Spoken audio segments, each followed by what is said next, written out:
என்னது ரியாமன் சுகுனா ஒரு ஏலியனா? எனக்கு எரிச்சல் வருது இவனை, நான் கெட்ட வாரத்துல திட்டி போயிருவேன். என்னடா சொல்ற, கொஞ்சம் தெளிவா சொல்லு. ஆமாங்க, ரீசெண்டா ரிலீஸ் ஆன ஜுஜுட்சு கைசன் மாடுலா மாங்கால ஏலியன்ஸுக்கும் கர்ஸ் டெக்னிக்கும் சம்பந்தம் இருக்க மாதிரி டீட்டெயிலா கொடுத்துருக்காங்க. அதை பத்தி நம்ம இந்த வீடியோல பார்க்கலாம்.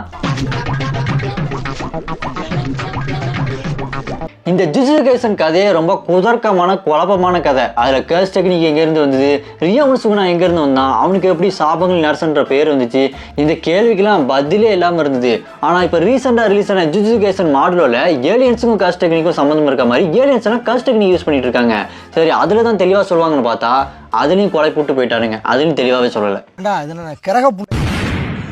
டிப்ரெஷன்ல இருக்கேன்னு வந்திருக்கேன். ஆமாடா, ஜுஜுட்சு கைசன் பார்க்கும்போதெல்லாம் என்னடா கர்ஸ் டெக்னிக்ங்கிறாங்க, டொமைன் எக்ஸ்பான்ஷனுங்கிறாங்க, இதில் வந்து சுகுனாக்கு ஒரு பவருங்கிறாங்க, கோஜோக்கு ஒரு பவருங்கிறாங்க. ஒவ்வொருத்தருக்கும் ஒவ்வொரு விதமான கர்ஸ் டெக்னிக், ஒவ்வொரு விதமான கர்ஸ் பவர் தனித்தனியாக வேற வேற மாதிரி இருக்கும். இவங்களுக்கு மத்தியில எப்படி சிக்கி சீரழிறனே. ஆனால் இதெல்லாம் தெங்கன் இருந்து வந்தது அப்படின்னு சொல்லிட்டு இருந்தாங்க. ஆனால் அந்த தெங்கன் எப்படி வந்தார்? ஏன்னா தெங்கன் வந்து முதல்ல ஒரு பொண்ணாக பிறந்து அவங்ககிட்ட கர்ஸ்ட் எனர்ஜி கர்ஸ் டெக்னிக் வந்ததுக்கு அப்புறம் தான் அவங்களுக்கு எல்லாமே பரவிச்சு. ஆனால் அவங்ககிட்ட எப்படி வந்துச்சு, அதுக்கான பதிலை சொல்லலை. இன்னும் நிறைய பேருக்கு தெங்கன்ற ஒருத்தர் இருக்காரு, அவனால தான் கர்ஸ் டெக்னிக்கு பவர் எல்லாமே எல்லாத்துக்கும் கிடைச்சதுன்னு தெரியாது. அந்த அளவுக்கு அது ஒரு ரகசியமான கேரக்டராகவே இருக்கு. ஆனால் அதுதான் ரொம்ப முக்கியமான கேரக்டரும் கூட. ஜுஜுட்சு கைசன் சீசன் 3ல வந்து தெங்கன் ஒரு கேரக்டர் வந்து அவர் பாட்டுக்கு பேசிக்கிட்டே இருப்பாரு, ஏதோ ஜாமண்ட்ரிலாம் போட்டு பேசிக்கிட்டே இருப்பாரு. ஆமாம், அந்த தெங்கன் யாரு, அவரோட ஆர்ஜின் ஸ்டோரி என்ன, அவர் எப்படி ஆனாரு அப்படின்னு ஒரு சரியான ஸ்டோரியை கொடுத்துருக்க மாட்டாங்க. இதெல்லாம் பார்க்கும்போது ஐயோ என்னடா போட்டு குழப்பிக்கிட்டே இருக்கீங்களடா, எப்படா அந்த ஜுஜுட்சு கைசனை எடுக்கிறீங்க கான்ஃபிடென்ட்டை பார்க்கும்போது எனக்கு ஒரே கூஸ் பம்ப்ஸா இருக்குடா.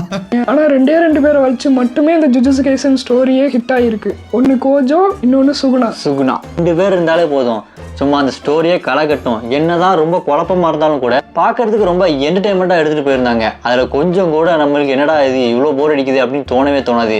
ஒவ்வொரு கேரக்டரும் சும்மா வெறித்தனமாக இருக்கும். கொஞ்சம் மாதிரி யூஜி இருக்காரு, யாருக்குமே நல்லது செய்யணும் அப்படின்னு சொல்லிட்டு அந்த ஒரு கேரக்டர் நல்லா இருக்கும். இந்த மாதிரி ஒரு கேரக்டர் மட்டும் தான் நல்லா இருக்கும். ஆனால் ஸ்டோரி வைஸ் ஒன்றுமே சுத்தமாகவே சரி கிடையாது. ஸ்டோரி வைஸ் ஃபுல்லாக பார்த்தா நம்மளுக்கு இது எப்படி இங்கே வந்துச்சு, இது எப்படி அங்கே வந்துச்சுன்ற ஒரே குழப்பமாக இருக்கும். ஒவ்வொருத்தரோட பவருமே இது எப்படி இவங்களுக்கு அதிகமாக இருக்குது, இது எப்படி இவங்களுக்கு கம்மியாக இருக்குது அப்படின்னு சொல்லிட்டு நம்மளுக்கு ரொம்ப குழம்பு வைக்கும். அதுலேயும் இடையில பூந்து இன்னும் குழப்புற மாதிரி யாரு, டோஜி பிசிகரோ இருக்கிற எல்லாத்தையுமே அடித்து துவம்சம் பண்ணிடுவார். கோஜோவாக இருந்தாலும் சரி, யாராக இருந்தாலும் சரி, கோஜோவையை போட்டு தெளிவாப்பில். கமன்லி ரெஸ்ட்ரிக்ஷன்ற பவர், இந்த பவர் மூலமாக ஓவர் பாடி பவர், அதாவது சூப்பர் ஹியூமன் பவர் கிடச்சிருக்கும். இது என்னென்னா சூப்பர் ஹீரோ பவரும் உள்ள வருது. இது மாதிரி நிறைய வித்தியாசமான குழப்பமான கதை இருக்கிற ஒரே கதை அப்படின்னா அது ஜுஜுட்சு கைசன் மட்டும்தான்.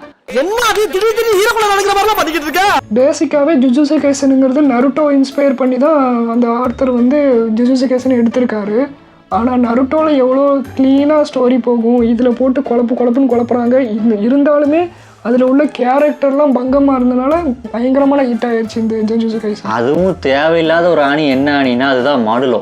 ஜுஜுட்சு கைசன் மாடுலோன்னு புது மாங்கா கொண்டு வந்தாங்க. இதில் என்னமோ ஏலியெல்லாம் வந்து பயங்கர சம்பவம் பண்ண போகுது அப்படின்னு சொல்லிட்டு பார்த்துட்டு இருந்தா கதையை கொண்டு போகிறாங்க. அப்படி கொண்டு போனவங்க அப்படி நிப்பாட்டிட்டாங்க. என்னாச்சு ஏதாச்சுன்னு தெரில, கதை ஃப்ளோவாக போயிட்டு இருந்தது. ஒரு ஃப்ளோவும் இல்லாமல் அப்படி அப்ரூப்டாக கட் பண்ணி மாங்காவை அதோட இந்த சீசன் 1 முடிஞ்சிச்சு அப்படின்னு சொல்லிட்டு முடிச்சு வச்சிட்டாங்க. பார்த்துருந்தாங்களாம் என்னடா பண்ணுறீங்க, எதுக்கு அதை கொண்டு வந்தீங்க, இந்த தேவையில்லாத ஆணின்ற மாதிரி, இது பருத்தி முட்டை பேசாமல் குடோன்ல இருந்துக்கலாமேன்ற மாதிரி இருக்கும். இதையே சார் என்கிட்ட சொல்லிட்டு இருக்கீங்க. எனக்கு தெரிஞ்சு இப்போ ஏலியன்ட்ட இருந்து தான் கர்ஸ்ட் பவர்லாம் பூமியில் வந்திருக்கு அப்படின்னு சொல்கிறதுக்காக தான் மாடுல எடுத்திருப்பாங்கன்னு நினைக்கிறேன். அகாராக்கா வராங்க, அப்புறம் யூஜி இம்மோர்டல் ஆகிட்டாரு. இந்த மாதிரி நிறைய விஷயம் இந்த மாடுலோவில் போயிட்டு இருக்கு. இதுலேயும் ரொம்ப முக்கியமானது, அவங்க வந்து ஸ்பேஸ்ஷிப்பில் வேற ஒரு கிரகத்துலேருந்து ரொம்ப தூரத்துலேருந்து வராங்க. அவங்களோட ஸ்பேஸ்ஷிப்பு செஞ்சதே ஒரு கர்ஸ் டெக்னிக் மூலமானு காட்டியிருப்பாங்க. அப்படின்னா அந்த கர்ஸ் டெக்னிக் அப்படின்ற ஒரு பவர் ஃபுல் டீட்டெயில் அதோட பவரை பற்றி தெளிவாக சொன்னால் மட்டும்தான் அதை நம்ம கரெக்டாக புரிஞ்சிக்க முடியும். மொத்தத்தில் இந்த ஜுஜுட்சு கைசன் பார்க்கும்போது எனக்கு என்ன தோணுது அப்படின்னா, ஸ்டோரியை பொறுத்த வரைக்கும் ஒன்றுமே இல்லை. இதுக்கு வந்து நம்ம ஒன்றும் சொல்ல முடியல. ஆனால் கேரக்டர், ஒவ்வொரு கேரக்டரும் நின்று பேசுது. அது கோஜோ, சுகுனா, யூஜி யாராக இருந்தாலும் சரி, ஒவ்வொரு கேரக்டருக்கும் அதோட தனி கேரக்டர் டெவலப்மெண்ட் கொடுத்துருக்காங்க. அதனால எல்லா கேரக்டரும் நம்ம மனசுக்குள்ளேயே நிற்கும். ஆனால் நீங்கள் கதைன்னு கேட்டுக்கிட்டிங்கன்னா ஒரு நிமிஷம் மண்டையே உங்களுக்கு சுற்றிடும், என்ன சொல்கிறதுனே தெரியாது. அந்த அளவுக்கு தான் கதை இருக்கும். எனக்கு தெரியாது. ஆனால் அந்த ஜுஜுட்சு கைசன்லேயே ரொம்ப முக்கியமாக சொல்ல வேண்டிய விஷயம் என்னென்னா, ஒரு சைடு கேரக்டர் எல்லாருமே இது வரைக்கும் அதுதான் மெயின் கேரக்டர் நினச்சிட்டு இருக்காங்க. அது என்ன கேரக்டர்னு சொல்லி பார்க்கலாம். நம்ம ரியோமன் கோஜோ தான். ஆடுறா ஃப்ளோவா போய்கிட்டு இருக்கல, கூட பேசினா மறந்துட மாட்டானா. நம்ம சட்டோரோ கோஜோ தான். அது சட்டரோ கோஜோ தான். அவங்க சைடு கேரக்டர்னே தெரியாம மெயின் கேரக்டர் மாதிரி அந்த கேரக்டருக்கு பக்கா மாசா கொடுத்துருப்பாங்க. எல்லா சீனும் மாசா இருக்கும். ஆனா இந்த கதையோட ஹீரோவே நம்ம யூஜி தான். அதுவே இன்னும் நிறைய பேருக்கு தெரியுமா தெரியல. அது மட்டும் இல்லாம நம்ம கோஜோவை பார்த்தா நம்ம ஆர்த்தருக்கே பயமாமா. அவர் ஓவர் பவரா இருக்கிறனால அந்த ஏதாவது சொல்லி அவன் நிப்பாட்டுக்கடா வந்துகிட்டே இருக்கா வரன்ற மாதிரி அந்த கேரக்டர் இருந்துச்சுன்னா அங்க ஆப்போசிட்ல அந்த சண்டை போறதுக்கு ஒரு ஸ்ட்ராங்கான ஆளே இருக்க மாட்டாங்க. அதனாலதான் அந்த சீசன் 2லயே அப்படி நம்ம கோஜோவை உள்ள போட்டு அடைச்சி வச்சிருப்பானுங்க அந்த பிரிசம் ரியாலம்ல. நீ வெளியே இருந்தா கதை முடிஞ்சிருப்பா, நீ கொஞ்ச நேரம் உள்ளே இரு, கதையை நாங்கள் ஓட்டுறோம் அப்படின்னு சீசன் 3 ஓட்டிட்டு இருக்கானுங்க. இதுல கல்லிங் கேம்னு ஒரு ஆரம்பிச்சு அது ஒரு மாதிரி போயிட்டு இருக்கு. கோஜோ சுகுணா இவங்க 2 பேர் இல்லாம கொஞ்சம் போர் அடிக்குது, அது உண்மைதான். கோஜோ வர்சஸ் சுகுணா எப்போ வரும்னு தான் காத்துட்டு இருக்கோம். பார்க்கலாம் எப்போ ரிலீஸ் ஆகுதுன்னு. உங்களுக்கு இந்த ஜுஜுட்சு கைசன் அனிமிலேயே ரொம்ப பிடிச்ச கேரக்டர்னா அது யாருன்னு சொல்லுவீங்கன்னு கமெண்ட் பண்ணுங்க.